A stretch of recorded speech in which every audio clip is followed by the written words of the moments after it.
bukeessu eenyu edaatu tokkoon kee isan geessu arrabsaa oolta malee homaa gochuu hin dandeessu.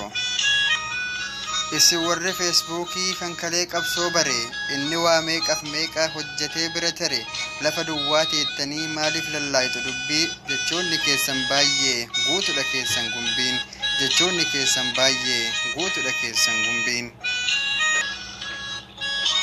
Kamaalleen cayoomiyyuu dhugaa nama jaallatuuf dhaamsa isiniif qaba warra nama yaabbatuuf lugaama fuulon keessan isa saayizii hin qabne namatti hin kaayinaa kuni waan ta'uu hin qabne namatti hin kaayinaa kuni waan ta'uu hin qabne. Akkamitti yaaddanii warri FB kuni kaleessa nama faarsaa har'a nama yaabbattu wanta kaleessa nyaattan haqqisuuf tattaafattu maal qabamee xiqqoo eeggattee hin hubattu waan ta'u hubattu hanga tokkumaan fiigdee mataa gubbaa qubattu tawwaanii namaan beekne wanta namaa dubbattu tawwaanii namaan beekne wanta namaa dubbattu. Oromoo koo maal jettan nuti abaarsa qabna eenyummaa nu yoo balleesse bifa kanaan qaqqabnaan jawweedha foo maal yaaddu inni kararraa maqnaan moo akkuma kanaatti mataa isaa gadi qabna moo akkuma kanaatti mataa isaa gadi qabna. Maalitti beekti gadheen bakka goonni oolu akka diinajjeesee foon allaattii sooru. Jeneraal Kamaal Goota addunyaatu badhaase ati hoo yaa wallaalaa maaltu itti si kaase ati hoo yaa wallaalaa maaltu itti si kaase. Namni waa malee miti lafaa hin badhaafamu maqaan isaa gaarii ture arrabaan hin fuudhamu osumaa balleesseyyuu irratti hin duulamu osumaa balleesseyyuu irratti hin duulamu.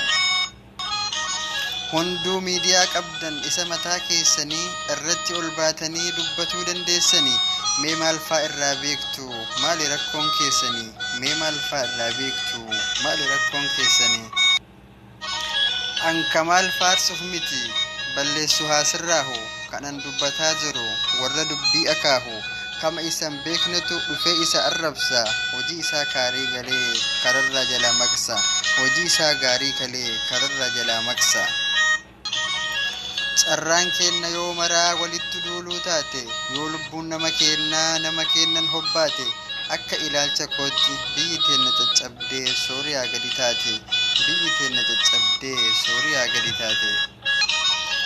Oromoo koo maal taatanii maa seenaa dagattanii maaliif adeemtu faana jibbiinsaa qabattanii isa kabajaa qabuuf kabaja hin laattanii akka ani beekutti wal kabajuutu caala waggaa namaa waa jettan namaaf dubbii madaala waggaa namaa waa jettan namaaf dubbii madaala. Ufumaaf kennaaf kaanee adeemsa wal dhorkina manuma tokko jaaruuf irratti wal morkina maaloo yaa hafunurraa ilaalchi dogongoraa afaan arrabsoo kana hunduu nurraa oggoraa afaan arrabsoo kana hunduu nurraa oggoraa. Ina waa tokko arge wantuma duraan marge wanti akka arrabaa nama jallisuun jiru nu hundi obbolaadha obbolaa waliif jiru nurra ka walii caalu diinuma malee hin jiru nurra ka walii caalu diinuma malee hin jiru.